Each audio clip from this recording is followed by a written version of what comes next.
Mis queridos hermanos y hermanas en Cristo, permitan que un viejo párroco les cuente una historia, no una historia cualquiera, de esas que se hilvanan con el polvo del tiempo y el murmullo de las viejas campanas, sino una que el Espíritu Santo, creo yo, tejió con fuego y fe, con el dolor humano y la gracia divina. Soy el Padre Miguel, y durante más de 40 años he tenido el privilegio de pastorear a esta hermosa comunidad, Santa María de los Dolores. He visto nacer y morir, he bendecido uniones y consolado despedidas. He sido testigo de la tenacidad del espíritu humano, de su capacidad de amar y de su a veces misteriosa renuencia a la fe. Y es de esa última, de la fe esquiva, de la que hoy quiero hablarles, a través de la vida de un hombre extraordinario. Nuestro pueblo, encaramado en las faldas de las montañas, es un lugar de casas de adobe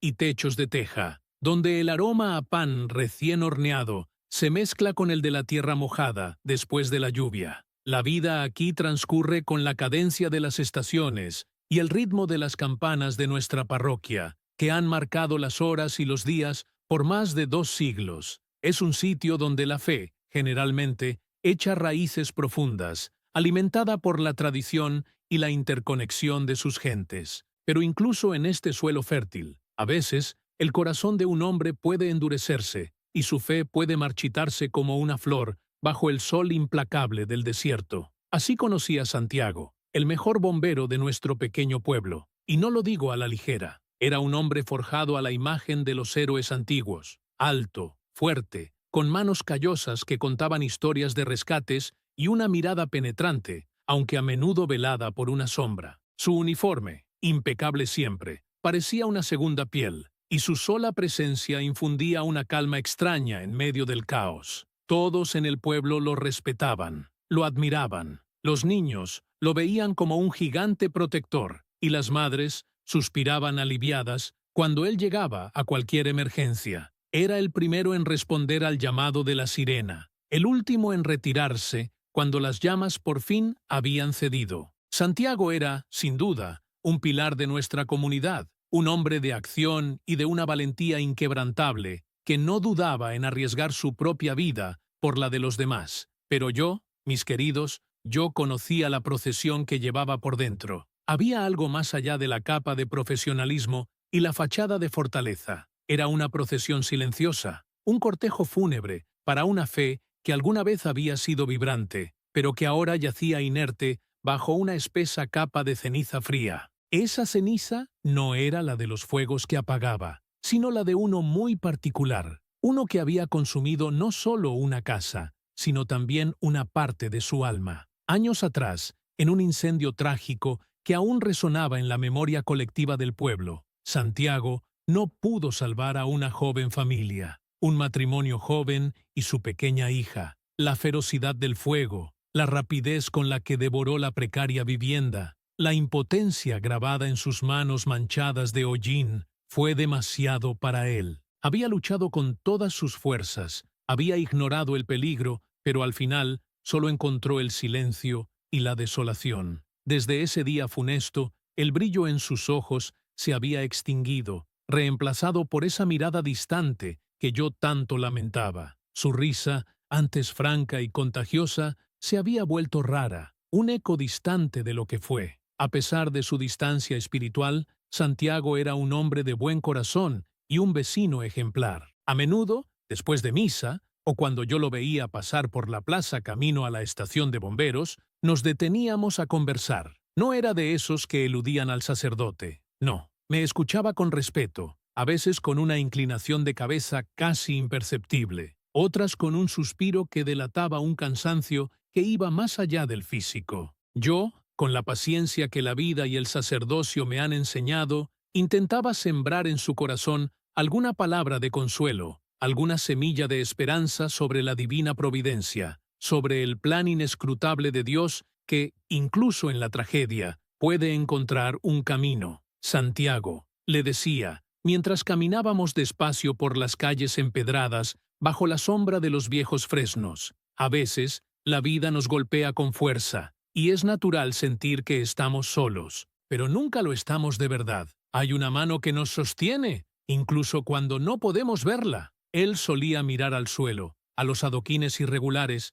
y su respuesta, aunque nunca irrespetuosa, era siempre la misma, dicha con una quietud que cortaba más que cualquier grito. Padre, he visto demasiado fuego, demasiada pérdida. Cuando las llamas devoran todo a su paso, cuando la desesperación inunda los ojos de la gente, no hay milagro, no hay mano divina que llegue a tiempo. Solo está el hombre, con su manguera y su sudor, contra la fuerza ciega de la destrucción. En la hora de la verdad, Padre, el hombre está solo contra las llamas. Sus palabras, tan llenas de la amarga convicción de la experiencia, me dolían, lo confieso. Sabía que no era cinismo, sino el producto de un dolor profundo, de una herida que se había infectado con la desesperanza. No lo reprendía, no intentaba argumentar con teología, solo lo miraba, y en mi mirada ponía toda la compasión que mi corazón sacerdotal era capaz de sentir, y toda la oración que mis labios podían murmurar en silencio. Rogaba a Dios por él, por ese hombre fuerte que llevaba un desierto en el alma, anhelando que algún día la lluvia de la gracia pudiera volver a humedecer su tierra árida y permitiera que la fe, esa pequeña y frágil flor, volviera a brotar. No sabía entonces que Dios, en su infinita sabiduría y su inescrutable amor, tenía reservada una lección para Santiago, una lección que no vendría en un sermón, sino en el corazón mismo del fuego. La noche que siguió a mis pensamientos sobre Santiago y la sequía de su alma no fue una noche cualquiera. Fue la noche en que el cielo mismo pareció rasgarse de dolor y la tierra tragarse un pedazo de nuestra historia. La tarde había sido inusualmente opresiva, el aire denso y pegajoso, cargado con esa electricidad silenciosa que precede a una tormenta violenta. Las nubes se habían ido acumulando en el horizonte, montañas de púrpura y gris plomo que prometían más truenos que agua. Una tormenta seca de las que tanto tememos en nuestra región, donde cada chispa puede convertirse en un dragón de fuego. Yo había encendido unas velas en mi pequeña oficina, la luz eléctrica parpadeando con la inminencia de la tormenta. Miraba por la ventana cómo el viento comenzaba a levantar el polvo de la plaza, haciendo danzar a los pocos árboles con una furia desatada. Sentía en mis huesos una inquietud, una punzada que no atribuía a la edad o al clima, sino a una premonición que no sabía nombrar. Terminé mis oraciones vespertinas con un fervor especial, pidiendo por la protección de mi gente, por la lluvia que aliviara la sed de la tierra, y sí, por Santiago, por ese hombre en cuyo corazón yo presentía que Dios anhelaba volver a hablar. Y entonces sucedió. No fue un trueno distante, ni un relámpago que iluminara el cielo de punta a punta. Fue una explosión sorda, un estallido blanco que desgarró la oscuridad de la noche justo encima de nosotros, un sonido seco y brutal que vibró en el suelo y en el tuétano de mis huesos. La luz, por un instante,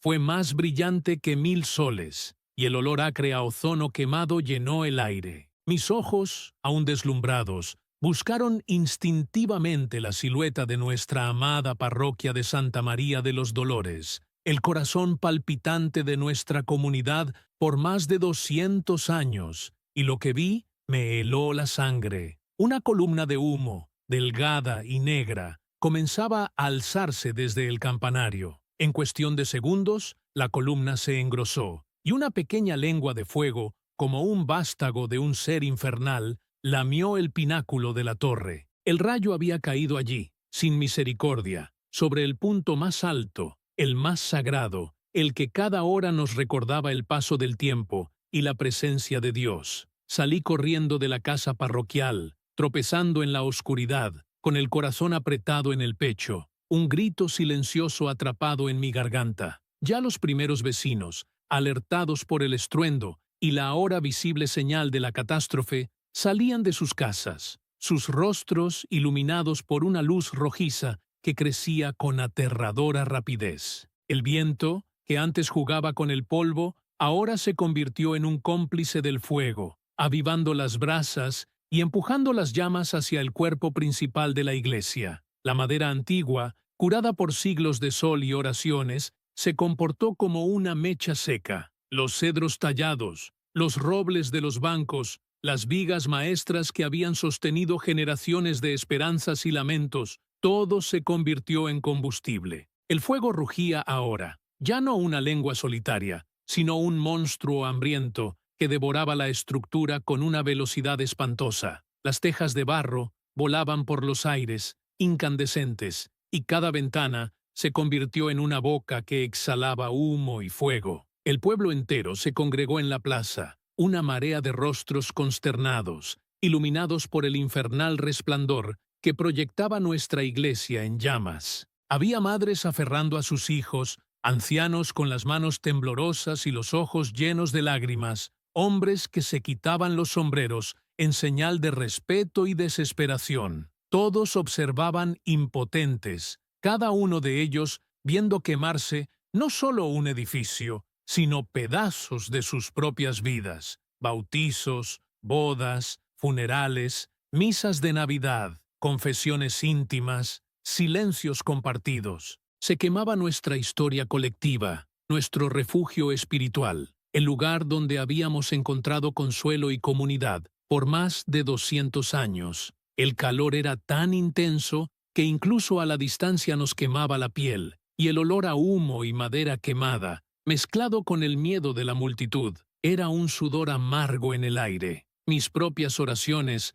se convirtieron en un lamento, una plegaria desesperada a un Dios que a veces parecía tan cercano y a veces tan inescrutable. ¿Por qué, Señor? ¿Por qué esta prueba, este castigo? Pero sabía que no era castigo, sino la dolorosa realidad de un mundo frágil y vulnerable. Me movía entre la gente, tratando de ofrecer una palabra de consuelo, una bendición, aunque mi propio corazón se sentía como una piedra ardiendo. Vi a doña Elena, la sacristana de toda la vida, arrodillada en el suelo, sollozando con una fuerza que me partía el alma. Vi a niños llorar, no entendiendo del todo la magnitud de la tragedia, pero sintiendo el terror de los adultos. Y entonces, con el ulular estridente de sus sirenas, llegaron ellos, Santiago y su equipo de bomberos. Un alivio momentáneo recorrió la multitud, una esperanza frágil, casi irracional. Pero yo sabía lo que significaba la llegada de Santiago. Significaba que la situación era grave, que la batalla sería épica.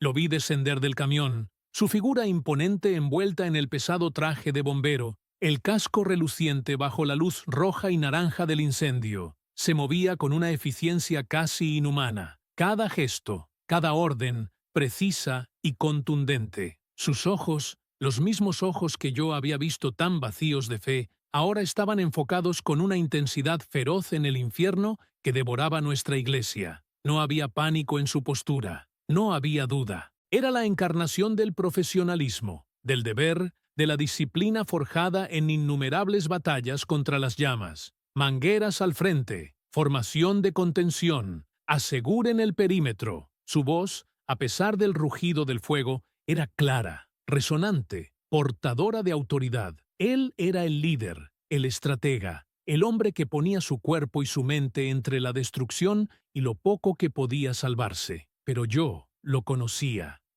la procesión que llevaba por dentro. En su rostro, aunque una máscara de concentración y profesionalismo, yo vislumbraba el profundo dolor que sabía que sentía, un dolor distinto al de los demás. No era solo la pena por la destrucción de un edificio sagrado, era el dolor de ver arder la casa de un Dios en el que, para él, la esperanza se había extinguido hace mucho tiempo. Veía en su eficiencia casi mecánica, en la frialdad de sus órdenes, no una falta de emoción, sino un muro, una fortaleza inexpugnable que había construido alrededor de su corazón para protegerse de la desesperanza. Cada chorro de agua que lanzaban los bomberos parecía insignificante contra la furia de las llamas. La iglesia, mi amada iglesia, se transformaba de un monumento de fe en una pira gigantesca. Las campanas, que habían llamado a la oración por generaciones, se desplomaron una tras otra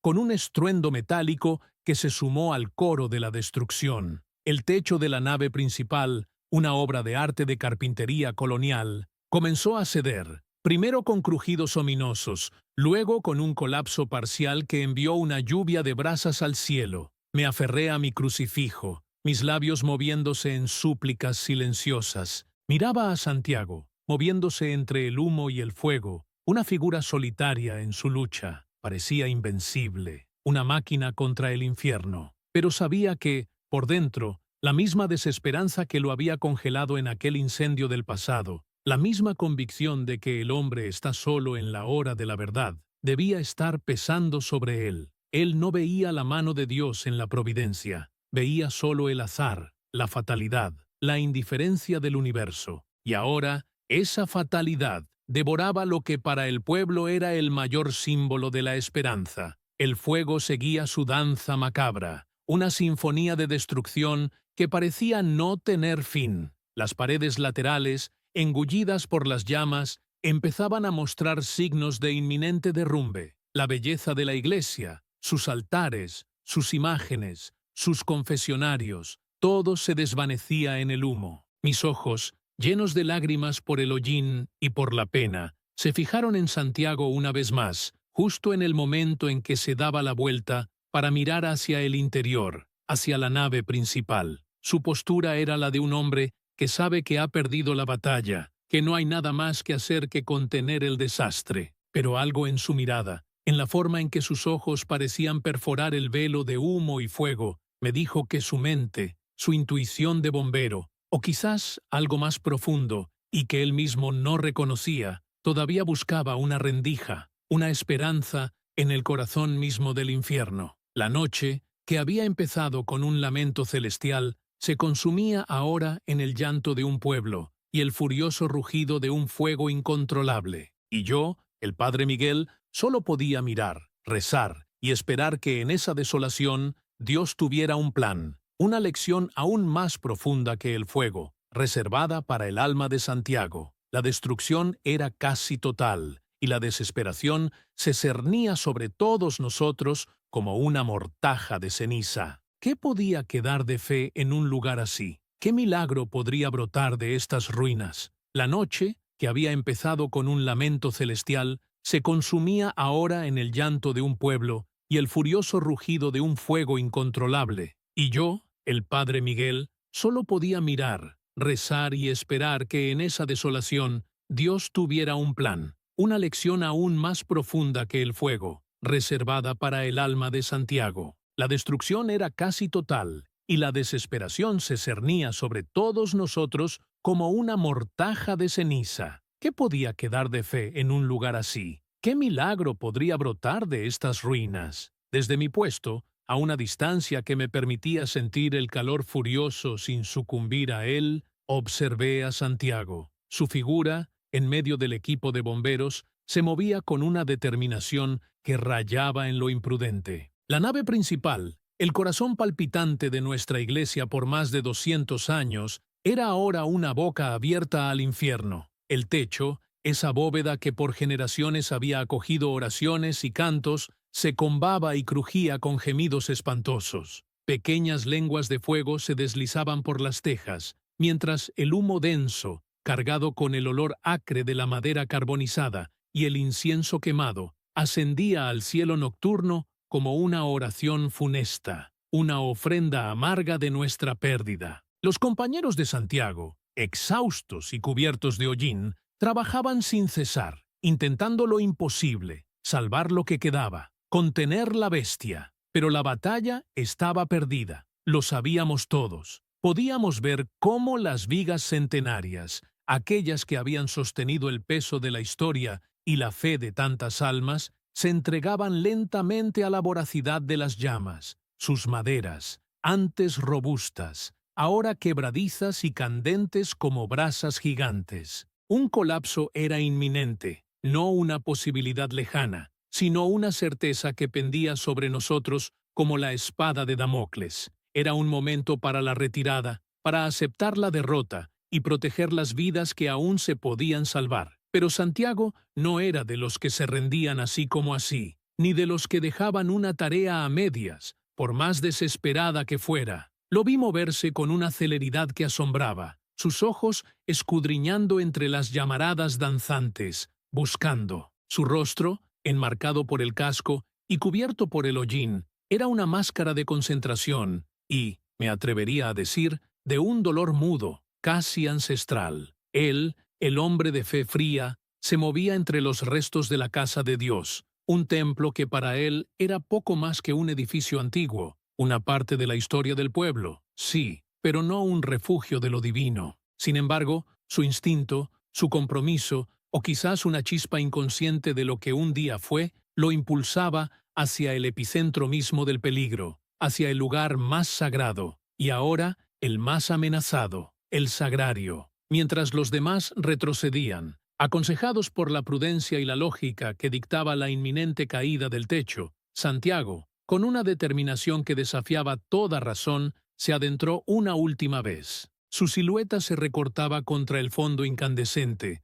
una figura solitaria, desafiando la furia del elemento. Lo vi desaparecer momentáneamente entre el humo y las llamas, y mi corazón se encogió en mi pecho, apretado por una angustia que solo la oración podía mitigar. «¿Qué haces, hijo mío?», susurré al viento que transportaba el lamento del fuego. ¿Era imprudencia? ¿Heroísmo ciego? ¿O había algo más? Un llamado silencioso que solo él podía escuchar, incluso antes de que se manifestara con voz audible. Él me contaría después, con los ojos todavía turbados por el recuerdo, lo que sintió en esos momentos. El aire dentro de la nave era denso y abrasador, un aliento ardiente que quemaba los pulmones con cada inhalación. El humo, grueso y picante, se arremolinaba, cegando y desorientando, mientras la oscuridad se mezclaba con el resplandor naranja y rojo de las llamas. La visibilidad era casi nula, limitada a los flashes erráticos de las lenguas de fuego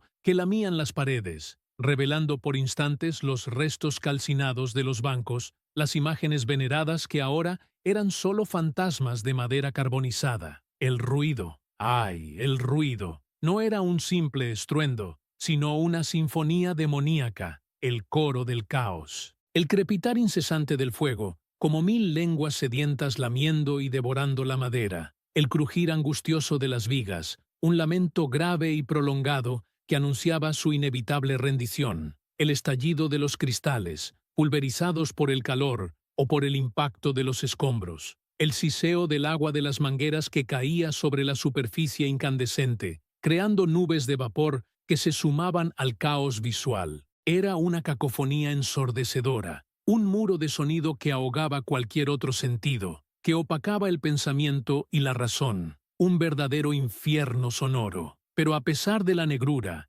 el calor sofocante y el estruendo apocalíptico, Santiago avanzaba. Su mente de bombero, entrenada para la eficiencia y la búsqueda, se centraba en su objetivo, asegurarse de que no hubiera ninguna vida atrapada. Pensó en los rincones más ocultos, en las pequeñas capillas laterales que a menudo pasaban desapercibidas, y, con una inclinación que él mismo no habría podido explicar en ese momento, se dirigió hacia la zona del altar mayor, hacia donde una vez estuvo el sagrario, el lugar de la presencia real, ahora envuelto en las llamas. Era, como él lo describió, un impulso primario, una especie de atracción gravitatoria hacia el punto de mayor peligro, pero también de mayor significado, aunque para él el significado espiritual estuviera velado por años de escepticismo. El calor se volvía insoportable, aún con su equipo de protección. Las botas se hundían en una alfombra de escombros humeantes,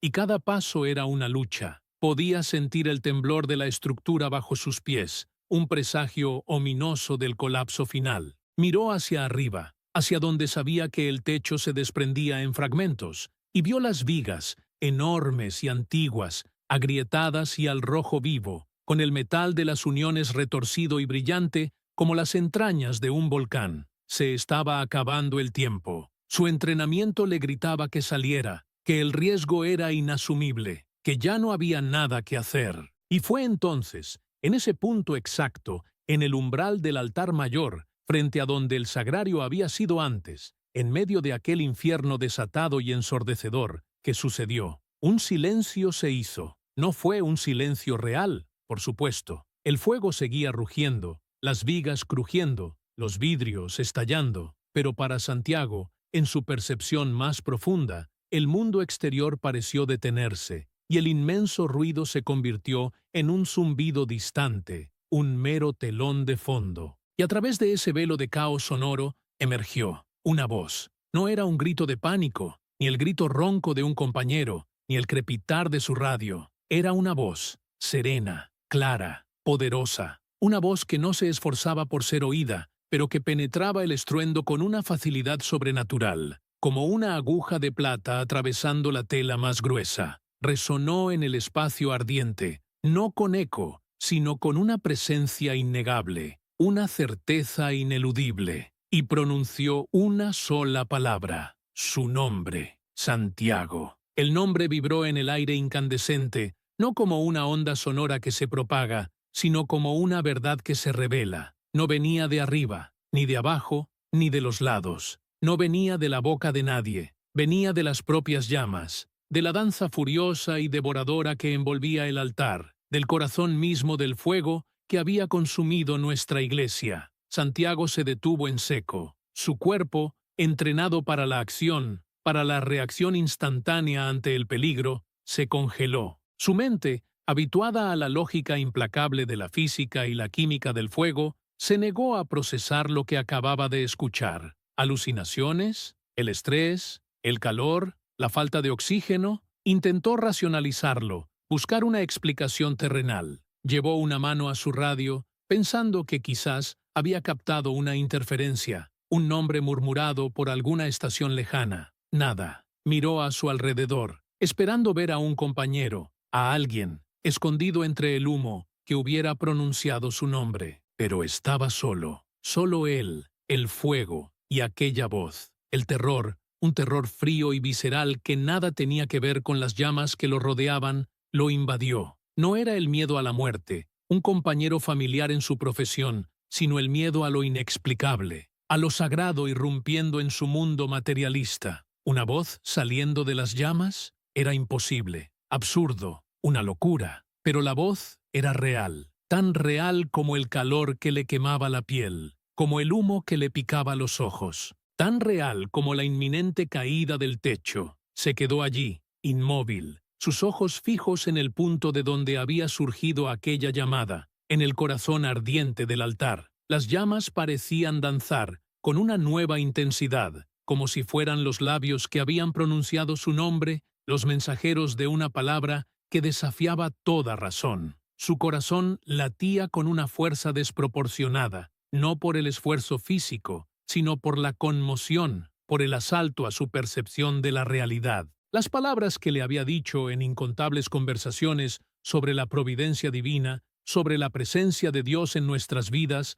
deben haberse arremolinado en su mente, confusas y distorsionadas, ante esta manifestación tan directa, tan innegable. Yo, el padre Miguel, no lo vi en ese instante preciso, pero sentí una extraña quietud, un fugaz momento de paz en medio del fragor. Una brisa fría, inverosímil en la cercanía del infierno, pareció acariciar mi rostro, y un escalofrío me recorrió la espalda. Fue como si el mismísimo aire se hubiera detenido a escuchar, a presenciar algo de una trascendencia inmensa. Solo después, cuando Santiago me contó su experiencia, pude comprender la magnitud de lo que había ocurrido en esos segundos eternos dentro de la nave en llamas. Una voz en el infierno, no un grito de condena, no un lamento de desesperación, sino una llamada por su nombre. ¿Cómo puede ser?, me preguntaría Santiago más tarde, con la voz apenas un susurro, una voz tan serena,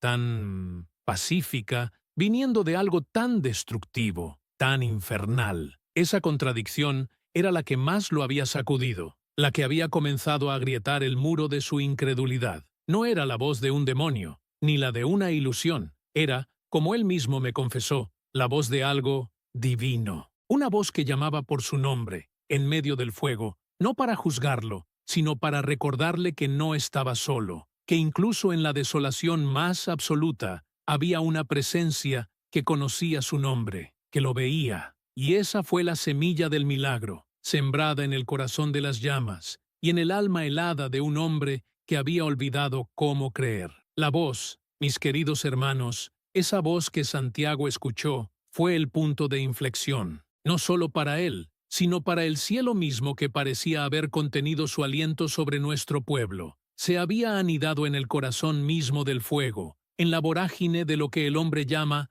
destrucción, y sin embargo, brotó con una claridad que desafiaba toda lógica, toda física, toda nuestra comprensión del caos. Era, como les decía, el nombre de Santiago, pronunciado con una calma que desarmaba, que aterraba, que convocaba. Santiago se había movido con la precisión de un autómata hasta ese momento, un bailarín sombrío en un escenario infernal. Sus años de entrenamiento, su innata valentía, lo habían convertido en una extensión de sus herramientas, de su misión. Cada paso, cada orden, cada movimiento de la manguera era el resultado de una disciplina férrea, grabada a fuego en su médula. Pero en ese instante, cuando su propio nombre resonó desde el altar de las llamas, esa disciplina, esa preparación, toda esa armadura profesional, se desintegró, se detuvo, completamente. El torbellino de fuego y humo que lo rodeaba, el crujir de la madera que cedía, el lamento de la piedra que se rajaba bajo el calor, el estrépito sordo de los objetos cayendo,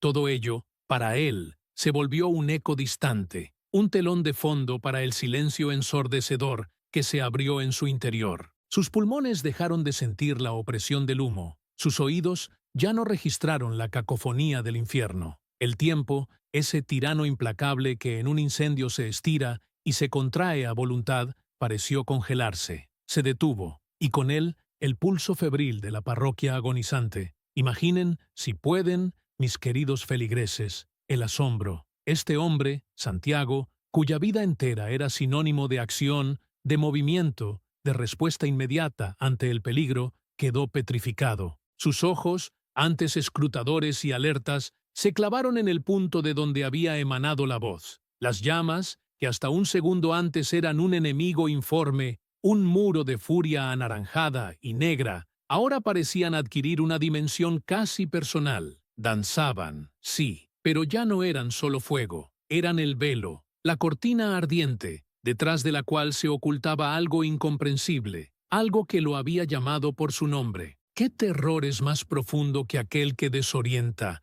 que desarraiga al hombre de todo lo que conoce, de todo lo que cree posible? Santiago no era un hombre de fe sencilla, de esa que se aferra a los milagros sin cuestionar. Había visto demasiado, había perdido demasiado. Para él, el mundo era un lugar regido por causas y efectos, por la lógica inquebrantable de la física, por la ley del azar cruel. Y ahora, esa ley se había roto. Su nombre, en el corazón del fuego. ¿Cómo? ¿Quién? El miedo visceral, el verdadero, el que nos confronta con nuestra propia insignificancia, lo invadió. No era el miedo a las llamas, a la muerte física que había desafiado tantas veces. Era el miedo a lo desconocido, a lo sobrenatural, a lo que no tenía explicación ni en su manual de bomberos, ni en su corazón endurecido. Una incredulidad tan abrumadora que paralizaba cada fibra de su ser. Una duda existencial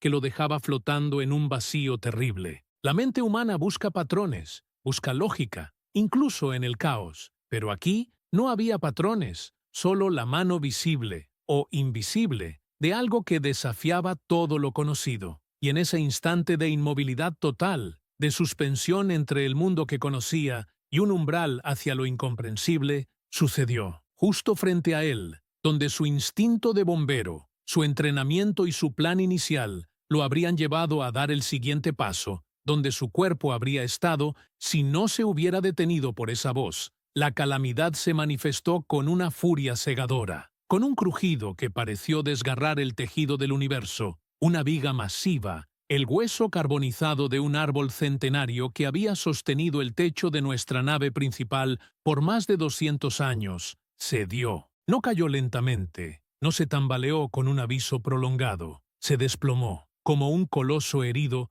se desprendió de su agarre al muro y cayó con la fuerza de un juicio, una bala de cañón de madera incandescente directamente al suelo. El impacto fue tan violento que el piso de piedra se rajó y una nube de escombros ardientes y polvo se elevó, envolviendo el lugar donde Santiago habría estado un segundo antes. el sonido del desplome, el estruendo final de aquella viga ancestral, fue lo que lo sacó de su trance. Fue como si el universo entero lo abofeteara, recordándole la brutal realidad del peligro inminente. El aire vibró con la onda expansiva y el calor, un calor infernal, le azotó el rostro, quemándole las pestañas, haciéndole sentir el aliento de la muerte. La incredulidad aún lo sujetaba, pero el terror puro y animal de la supervivencia, lo sacudió hasta los huesos. La viga, el lugar, él habría estado ahí.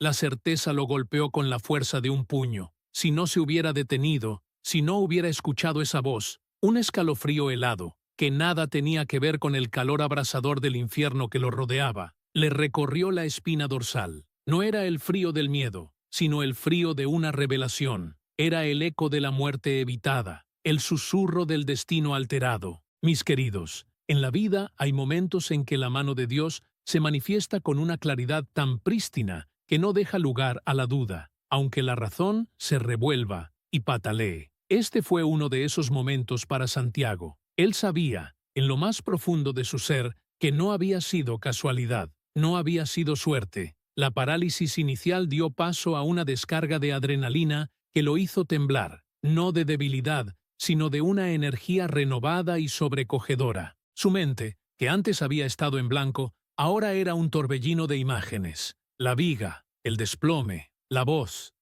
que lo había salvado. Y entonces, en medio de ese torbellino, sintió algo más. Un impulso. No era una orden verbal, no era un pensamiento que él formulara conscientemente. Era una fuerza sutil pero inconfundible, como una mano invisible que se posaba suavemente en su espalda, empujándolo. No lo arrastraba, no lo obligaba con violencia, sino que lo guiaba con una suavidad, una insistencia silenciosa que era imposible ignorar. Era como si un flujo de energía, puro y direccionado, se hubiese abierto en su interior, un mapa interno que no era suyo, un conocimiento que no había poseído un segundo antes. Lo guió. ¿Hacia dónde? Hacia una pequeña puerta, una puerta lateral, de madera maciza, que en medio del pánico y la concentración en el objetivo principal, el altar, el sagrario, la posible presencia de alguna persona, había olvidado por completo. Una puerta que conducía a la sacristía, un lugar que no era parte de la ruta de evacuación estándar, un rincón que,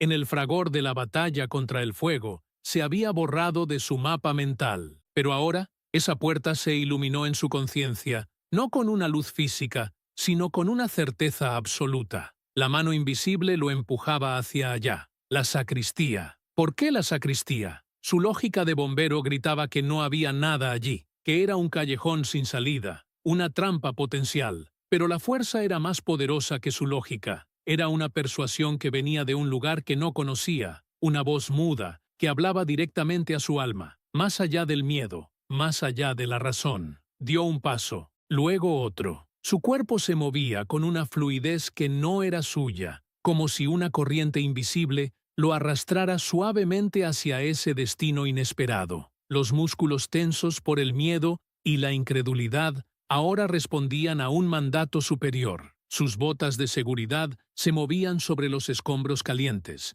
sobre las brasas danzantes, pero su mirada se mantenía fija en esa puerta, el punto focal de esta nueva, milagrosa dirección. La madera de la puerta, vieja y recia, parecía tibia bajo sus guantes, como si ya supiera de su llegada, como si hubiese estado esperándolo. Un empujón, un giro de la manija, oxidada, pero funcional, y la puerta se abrió, revelando una oscuridad relativa y un aire más denso, menos saturado de humo que la nave principal. Mis hermanos, en ese momento, Santiago no entendía, no podía procesar la magnitud de lo que estaba ocurriendo. Solo era un hombre, un bombero, obedeciendo un mandato que no era suyo, impulsado por una fuerza que no comprendía, salvado por una voz que había rasgado el velo de su mundo para llamarlo por su nombre desde las profundidades del infierno. Su escepticismo, esa armadura que se había forjado a base de tragedias y desilusiones, comenzaba a resquebrajarse. Cada golpe de las llamas, cada crujido de la estructura, cada ráfaga de calor, se convertía en un martillo que golpeaba esa coraza, no para destruirlo, sino para abrir una grieta, para permitir que una luz diferente, una luz de esperanza y asombro, comenzara a filtrarse. Dios, mis queridos hijos, a veces no nos habla con truenos, ni con voces altisonantes. A veces nos susurra nuestro nombre desde el corazón de nuestra más grande desolación, desde el fuego que nos consume, y nos detiene justo a tiempo para mostrarnos que hay un camino que no vimos, una puerta que olvidamos. Santiago lo estaba experimentando. Su mundo se había reducido a cenizas, pero en esa destrucción, una nueva realidad, una nueva posibilidad, se estaba gestando, tejida con los hilos de un milagro que apenas comenzaba a revelarse en el corazón de nuestra amada parroquia en llamas. Él no sabía a dónde lo llevaba esa puerta, ni qué encontraría, solo sabía que estaba siendo guiado,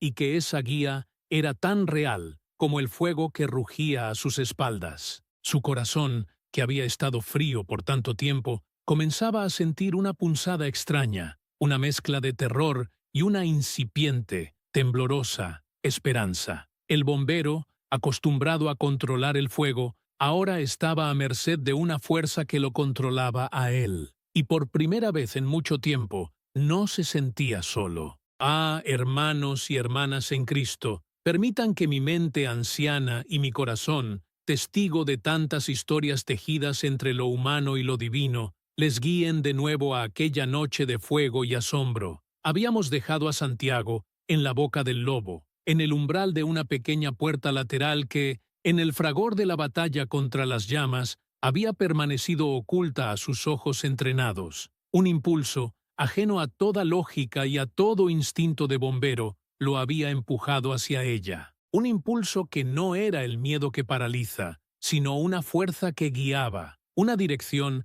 que no podía ignorar. Su corazón, por primera vez en años, no latía solo con la adrenalina de la supervivencia, sino con el eco de un nombre pronunciado por el fuego mismo. La puerta, robusta y hecha de una madera más densa, era una de esas adiciones antiguas que se hacían a las parroquias sin planos modernos, casi como una extensión natural del mismo edificio, pensada para la discreción y el paso silencioso del sacerdote o de los acólitos antes de la misa. Por dentro, llevaba a nuestra sacristía. Empujó y la puerta cedió con un gemido amortiguado, como si se quejara por la intromisión del caos exterior. Lo que Santiago encontró al otro lado fue un contraste tan marcado con el infierno de la nave principal, que por un instante, me confesó después, pensó que estaba soñando, o que su mente finalmente había sucumbido a la desesperación. En lugar del rugido ensordecedor de las llamas y el crujido constante de la madera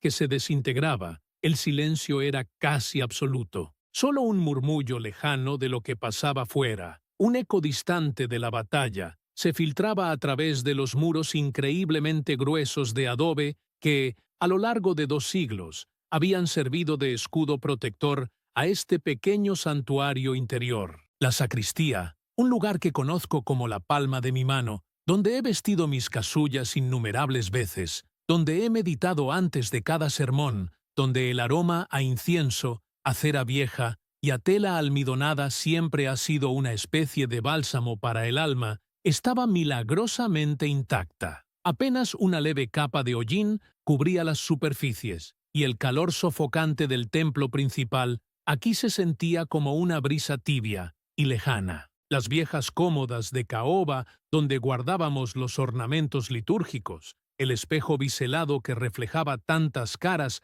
antes de presentarse ante Dios y la gran mesa de preparación, todo estaba en su lugar. No había ni una sola llama danzando en este espacio, ni una viga carbonizada amenazando con caer. Era un oasis de paz, en medio de la destrucción más absoluta. Un pequeño milagro dentro de un milagro mayor que aún se estaba revelando. Santiago, con la linterna de su casco barriendo la oscuridad parcial, respiró profundamente, intentando asimilar la incongruencia de la escena. Sus pulmones, acostumbrados al humo acre, se llenaron de un aire que, aunque viciado, no estaba impregnado de la toxicidad de la combustión activa. La incredulidad se mezclaba con una punzada de esperanza que comenzaba a florecer en su pecho como una flor diminuta en un desierto. ¿Por qué este lugar? ¿Por qué estaba intacto? La voz, esa voz inconfundible que había pronunciado su nombre, lo había traído aquí.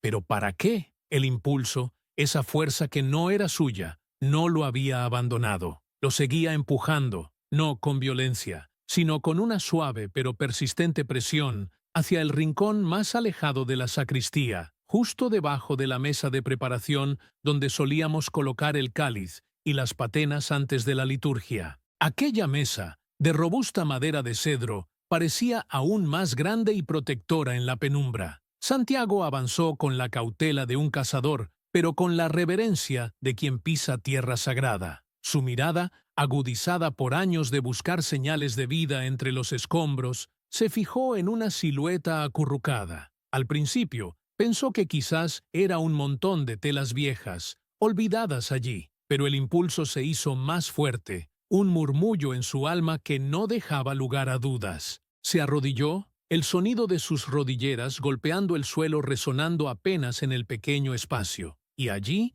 envuelto en una de mis casullas de brocado verde que, en una improvisación de un niño asustado, le servía de manta, lo encontró. Era Mateo, nuestro pequeño monaguillo. Lo reconocí al instante, con su cabecita morena apoyada en sus rodillas, las manitas sujetando con fuerza la tela que lo cubría. Estaba dormido, no un sueño de paz, sino el sueño de un niño exhausto y probablemente aturdido por el humo y el miedo, que había encontrado un escondite, y allí, ante el horror insoportable, se había rendido al inconsciente. Mi pobre Mateo. Me había ayudado a preparar todo para la misa de la mañana, moviendo los candelabros y puliendo los objetos de bronce con su entusiasmo habitual. Recuerdo haberlo despedido, creyendo que se iba a casa. Pero en su ingenuidad, o quizás por su piedad infantil, se había quedado un poco más, absorto en algún detalle, y el cansancio lo había vencido en el lugar más seguro que conocía, bajo la mesa que me veía preparar el cuerpo de Cristo.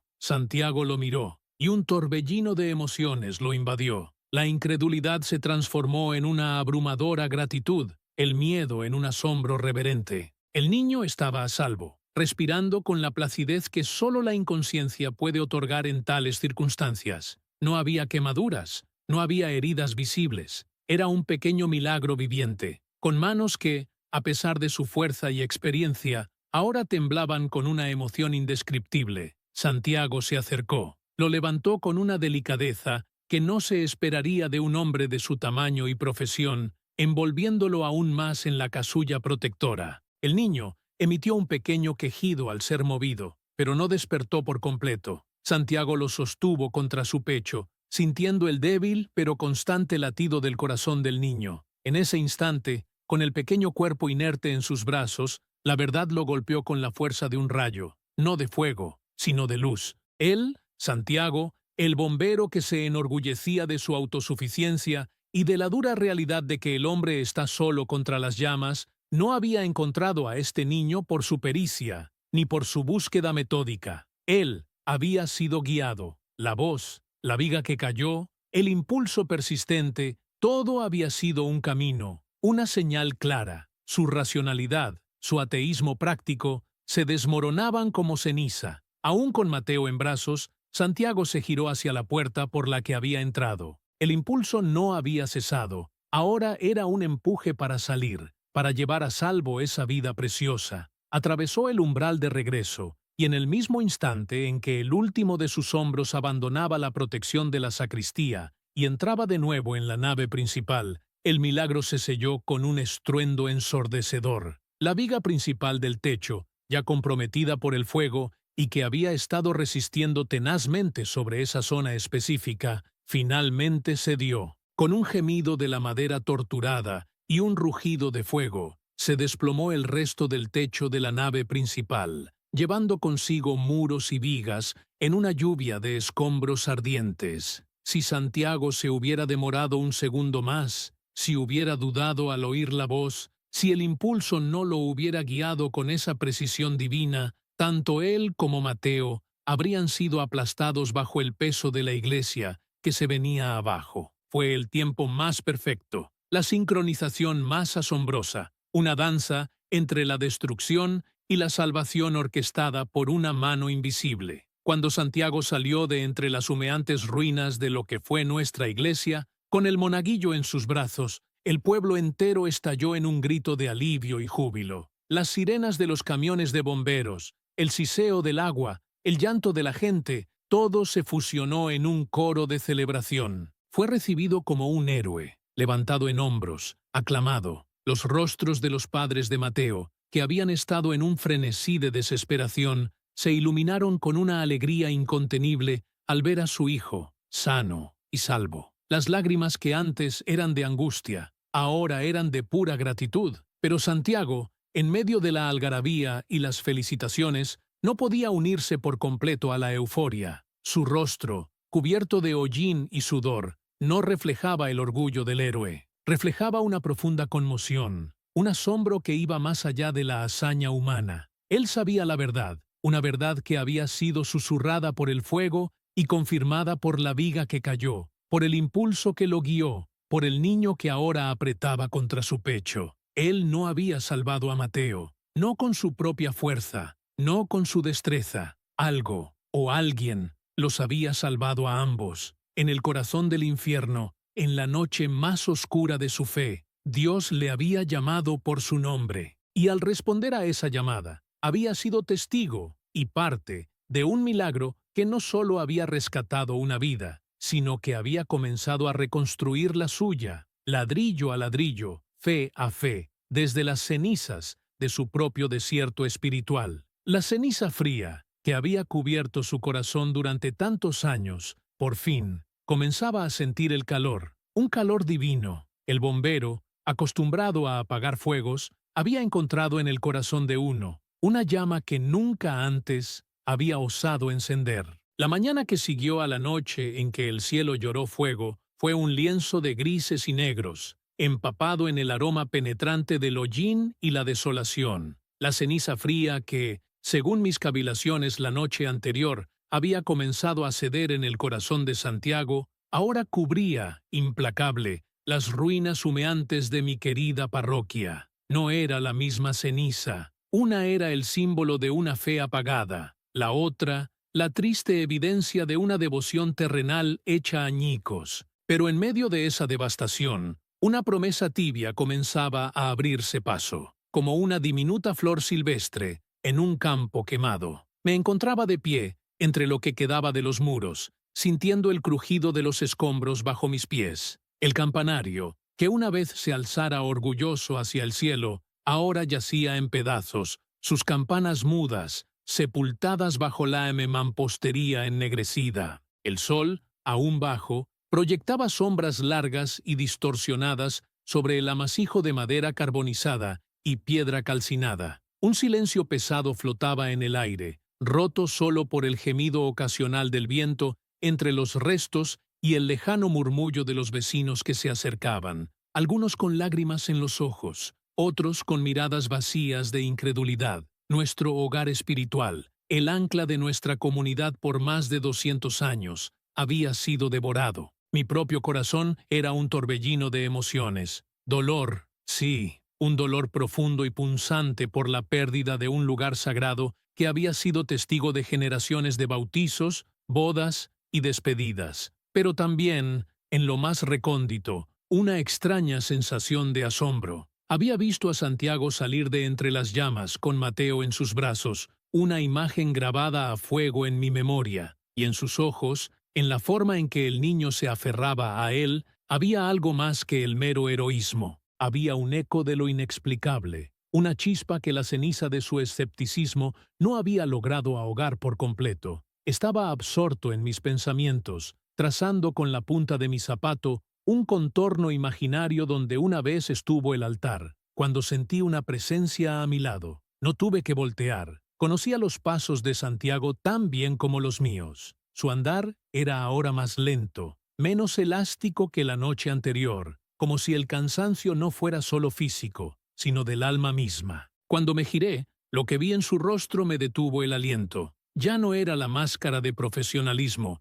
ni siquiera la pena contenida que yo solía adivinar en sus profundidades. Era otra cosa, una mezcla cruda de agotamiento, terror aún latente, y una asombrosa, casi dolorosa, luz de revelación. Sus ojos, que yo recordaba tan fríos y distantes, ahora brillaban con una humedad que no se atrevía a derramarse. Su uniforme de bombero estaba cubierto de hollín, su casco en la mano, y su postura, normalmente tan erguida y segura, estaba ligeramente encorvada, como la de alguien que acaba de soportar un peso insoportable. No se dirigió a mí con el usual «Padre Miguel». Su voz, cuando finalmente habló, era apenas un susurro rasposo, como si las llamas le hubieran quemado las cuerdas vocales. «Padre», dijo, y era la primera vez que lo oía usar ese título con una reverencia que no fuera de simple cortesía. Estaba parado justo donde el sagrario habría estado, donde el Santísimo Sacramento reposaba antes de la tragedia. Miraba los escombros con una intensidad tal que parecía querer ver a través de ellos, más allá del fuego, hasta el corazón mismo del misterio que había presenciado. Me acerqué a él, posando una mano suavemente sobre su hombro. Sentí cómo su cuerpo temblaba ligeramente bajo mi toque. «Santiago, hijo mío», le dije, mi voz lo más serena y cálida posible, «estamos a salvo. Gracias a Dios y a tu valentía, Mateo está a salvo». Él negó con la cabeza, sus ojos fijos en la nada y en todo a la vez. «No fui yo, padre», susurró, y esta vez el temblor se acentuó. «No fui yo». En ese momento, en medio de las ruinas de lo que fue un templo, bajo la mirada silenciosa de los cielos grises, Santiago comenzó a desgranar su historia. No había prisa en sus palabras, sino la lentitud de quien reordena los fragmentos de un rompecabezas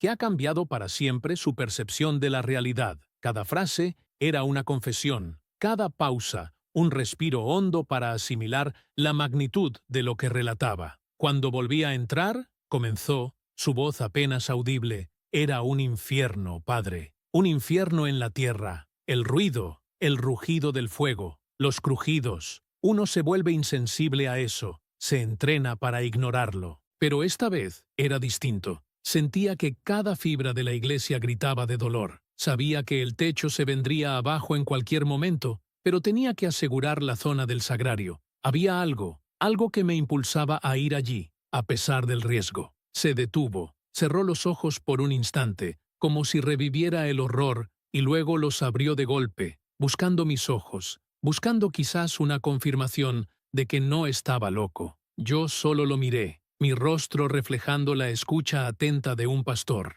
Y entonces, continuó, y su voz se quebró por primera vez, revelando la inmensidad del miedo que había experimentado. Sucedió. En medio de todo ese caos, en medio del estruendo, escuché una voz. No era mi radio, no era ninguno de mis hombres gritando, no era humana, padre. Venía del corazón de las llamas, justo aquí, y señaló el lugar exacto frente a donde habíamos estado. Y dijo mi nombre, Santiago. Su propia repetición de la palabra le hizo estremecerse. Fue una voz serena, padre, no un grito de alerta, una llamada, clara, potente, pero a la vez, llena de una calma inexplicable. Atravesó el infierno como una flecha de plata. Me llamó por mi nombre. Podía sentir el escalofrío que le recorría el cuerpo, el mismo escalofrío que ahora me invadía a mí. La imagen del bombero, el hombre de acero, paralizado en el umbral del desastre por una llamada divina, era tan vívida que casi podía verla. Me quedé helado, continuó,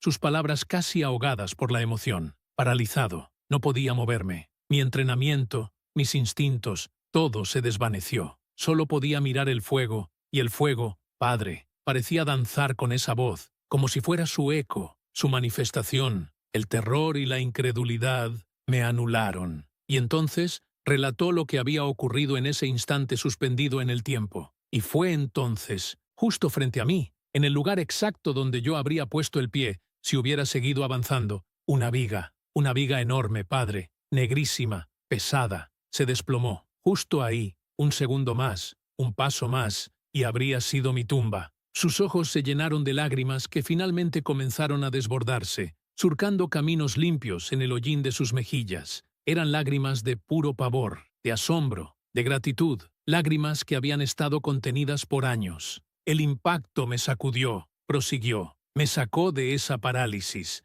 y sentí algo, Padre, un impulso, una fuerza que no era mía, no era mi propia voluntad la que me guió, no era lógica, era como una mano invisible que me empujaba. Me indicó la pequeña puerta lateral que da a la sacristía. Esa puerta, en el pánico, en el humo, la había olvidado por completo. Mi mente solo estaba en la nave principal. Su voz era un hilo, pero la convicción que la impregnaba era inquebrantable. Esa fuerza me empujó, me guió, me obligó a ir. Y allí estaba él, Mateo, acostado, acurrucado bajo la mesa de los ornamentos, dormido o desmayado, quién sabe. Santiago se frotó los ojos con el dorso de la mano, intentando contener un sollozo. Lo tomé en mis brazos, Padre, y salimos. Justo cuando salíamos, toda la estructura detrás de nosotros, la que había resistido hasta entonces, cedió por completo. Si hubiera tardado un minuto más, un segundo más,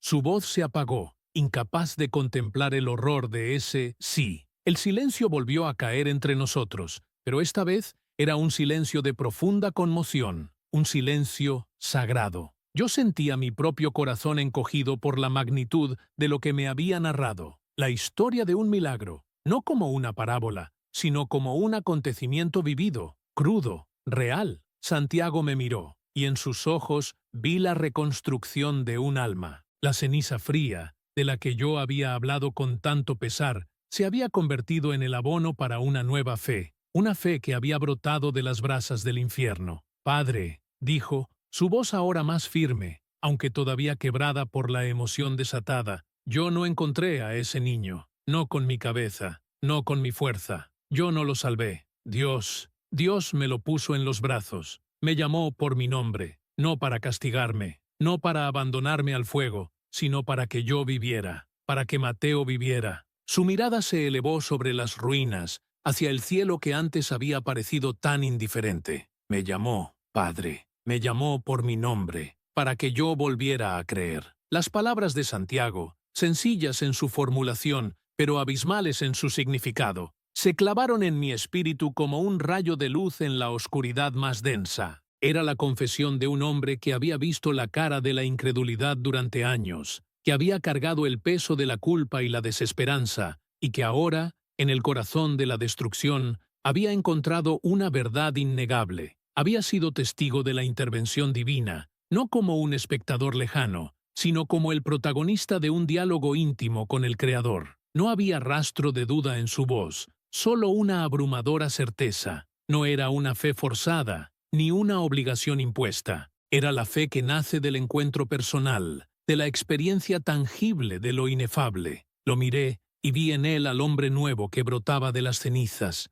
El bombero de la fe fría había sido transformado por el fuego de la divina providencia. Mi corazón se hinchó de una gratitud inmensa. Mi querido Santiago, que había dudado tanto, que se había endurecido en su dolor, que había sentido que estaba solo contra las llamas del mundo, ahora comprendía. No estaba solo, nunca lo había estado. El Señor, en su infinita misericordia, lo había buscado en el lugar más oscuro, en el momento más desesperado, y lo había llamado por su nombre, personal e íntimamente, para rescatarlo del abismo, no solo físico, sino espiritual. En ese amanecer de escombros y promesas, mientras el sol comenzaba a teñir de oro las nubes y a disipar las sombras de la noche, su confesión resonó en el silencio. Fue la confesión más pura y sobrecogedora que he escuchado en toda mi vida. No por la gravedad de un pecado perdonado, sino por la magnitud de una fe renacida, por la voz de un hombre que,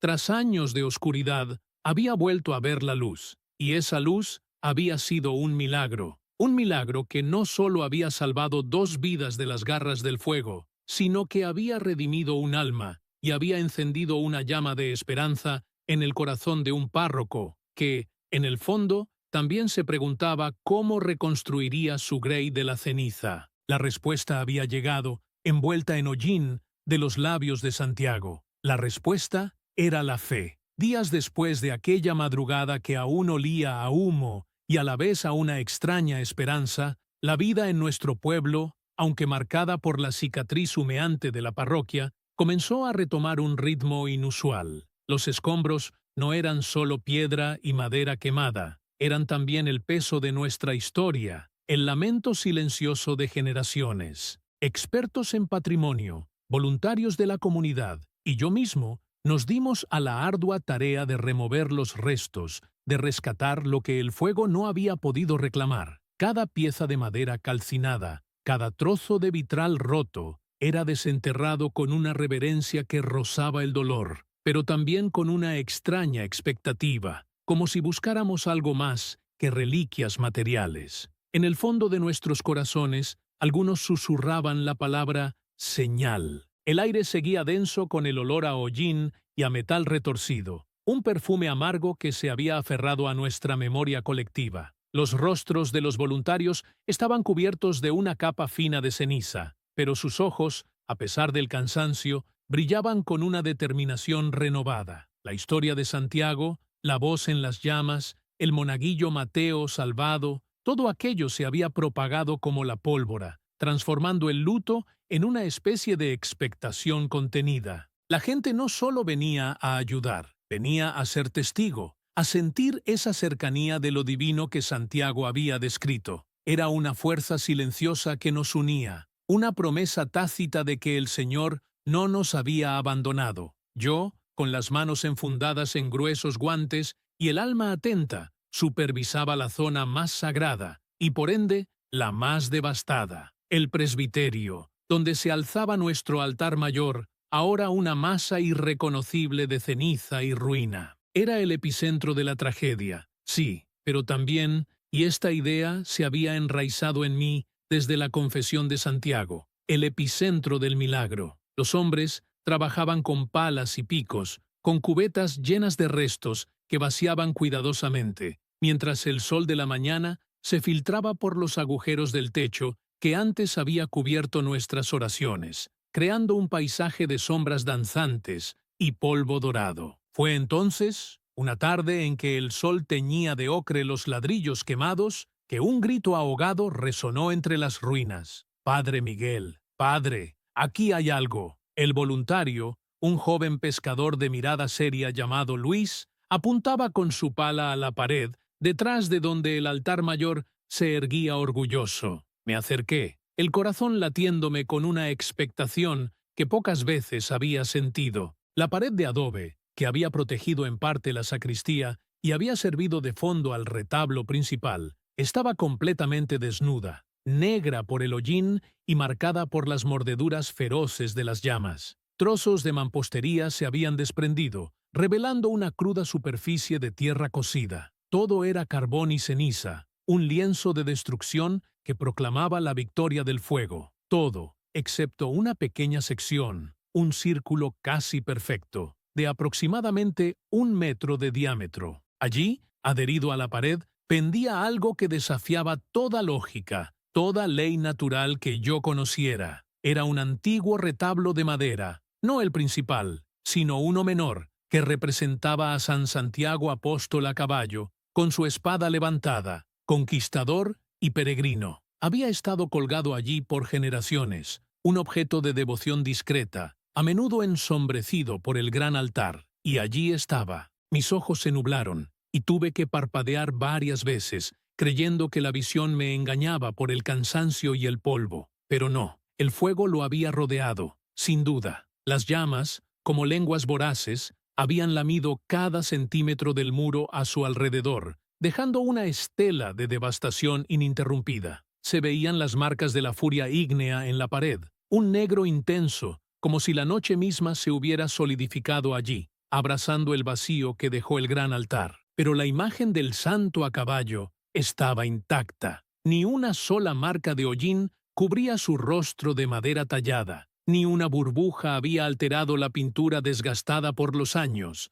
pero ahora, resplandeciente en su inmaculada conservación. No había una mota de ceniza sobre la madera. Los colores, aunque viejos, no estaban chamuscados ni un ápice. Era como si una mano invisible, una presencia poderosa, lo hubiera envuelto en un velo protector, repeliendo el calor más infernal. El fuego, que había devorado roble y mármol, había respetado esta sencilla imagen. Un silencio solemne, pesado, cayó sobre el grupo de voluntarios. Las palas se detuvieron, las voces se apagaron. Solo se escuchaba el leve crujido de la madera que aún se enfriaba y el murmullo del viento que jugaba con el humo, llevando consigo los ecos de nuestra incredulidad. Los hombres y mujeres que habían trabajado incansablemente ahora se arrodillaban, algunos en el polvo y la ceniza, cruzándose con fervor. Sus rostros, antes tiznados de hollín y fatiga, ahora reflejaban una mezcla de sobrecogimiento, asombro y una fe pura que no necesitaba palabras, solo el testimonio mudo de aquel milagro. Veía en sus ojos la confirmación de la voz de Santiago, una prueba palpable de que la divina providencia no era solo una promesa lejana, sino una realidad aquí y ahora. Yo mismo caí de rodillas. Las lágrimas, que había contenido con tanta fuerza durante días para dar fortaleza a mi Grey, ahora fluían libremente por mis mejillas, limpiando el hollín de mi propio rostro. No eran lágrimas de tristeza, sino de una gratitud inmensa, de una certeza abrumadora. Allí, en la desolación de nuestra iglesia, Dios nos había dejado una señal inconfundible, un testamento visible de su providencia. Era un eco silencioso, pero poderoso, de aquella voz que llamó a Santiago por su nombre, un recordatorio tangible de que, incluso en la más devastadora de las pérdidas, el Padre no nos abandona, sino que nos tiende una mano con signos que, aunque a veces misteriosos, son siempre portadores de su amor. La noticia se esparció por el pueblo como un bálsamo bendito. Aquellos que aún dudaban, que quizás atribuían la salvación de Mateo a la fortuna o la destreza de Santiago, ahora tenían ante sus ojos una evidencia innegable que se alzaba milagrosamente entre la destrucción. La gente venía en procesión silenciosa a las ruinas, no con curiosidad, sino con veneración, a contemplar el prodigio. Observaban el retablo intacto, y en sus miradas yo veía la misma chispa de fe renacida que había visto en los ojos de Santiago, pero ahora multiplicada en el corazón de toda una comunidad. Este milagro no solo era para el bombero, era para todos nosotros. Un faro de luz en la oscuridad. Era la respuesta a mis propias oraciones silenciosas, una afirmación de que de las cenizas, de la fe más fría, brota la vida. Era la promesa de que nuestra iglesia se levantaría de nuevo, no solo con ladrillos y argamasa, sino sobre un cimiento de fe tan indestructible como aquella imagen sagrada. El fuego había purificado nuestra visión, revelando la presencia divina donde antes solo veíamos desastre. Nos había dejado una señal, una herida que, aunque dolía, estaba ya cubierta por el ungüento de la esperanza. Aquella visión del retablo inmaculado, la imagen de San Santiago Apóstol resistiendo las lenguas voraces del fuego, grabó en el alma del pueblo una verdad irrefutable. Ya no eran solo ruinas lo que veíamos, sino un testimonio silente y majestuoso. Y así, hermanos, la destrucción de nuestra amada Iglesia no fue, en absoluto, el final, sino el más inesperado y glorioso de los nuevos comienzos. La historia del milagro de Santiago, contada en susurros reverentes y luego a viva voz, se esparció como una brisa fresca sobre las brasas aún humeantes de la fe. Encendió una llama tan poderosa en la comunidad que su resplandor, lo sabíamos, ningún incendio futuro podría extinguir. La tristeza dio paso a una determinación férrea, a una esperanza que latía con la fuerza de un corazón recién despertado. Las donaciones, pequeñas ofrendas de viudas y modestos ahorros de campesinos se sumaron a las generosas aportaciones de aquellos que, movidos por la fe, extendían sus manos desde otras latitudes. Cada moneda, cada billete depositado en la urna era más que un aporte material, era un acto de fe, una oración encarnada en la promesa de reconstrucción. Y Santiago,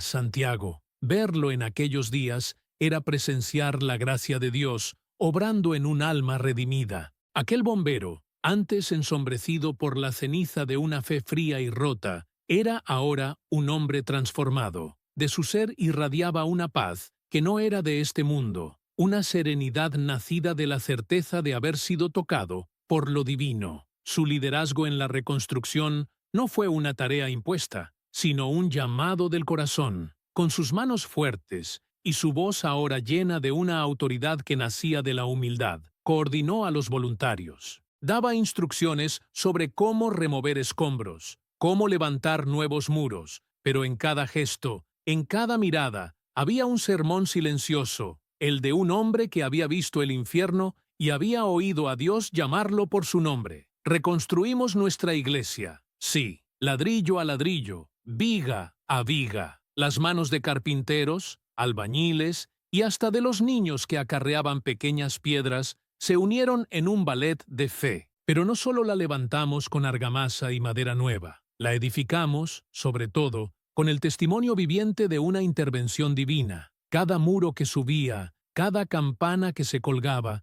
era un eco de aquella voz en las llamas, un recuerdo de la viga milagrosamente desviada, un canto a la vida de Mateo salvada. Era un monumento no solo a la arquitectura, sino a la fe inquebrantable de un pueblo. Hoy, la nueva parroquia de Santa María de los Dolores se alza más fuerte y luminosa que antes, y en su corazón, ocupando un lugar de honor detrás del altar mayor, allí donde antes danzaban las llamas del juicio y la redención, se encuentra el retablo intacto de San Santiago Apóstol. No es solo una pieza de arte antiguo, es el ancla visible de nuestro milagro, un recordatorio perpetuo de que incluso en el fuego más destructivo, en la oscuridad más profunda, Dios puede llamarnos por nuestro nombre. Nos llama, no para abandonarnos al infierno de nuestras desesperaciones, sino para guiarnos de vuelta a la salvación, para recordarnos que incluso cuando todo parece perdido,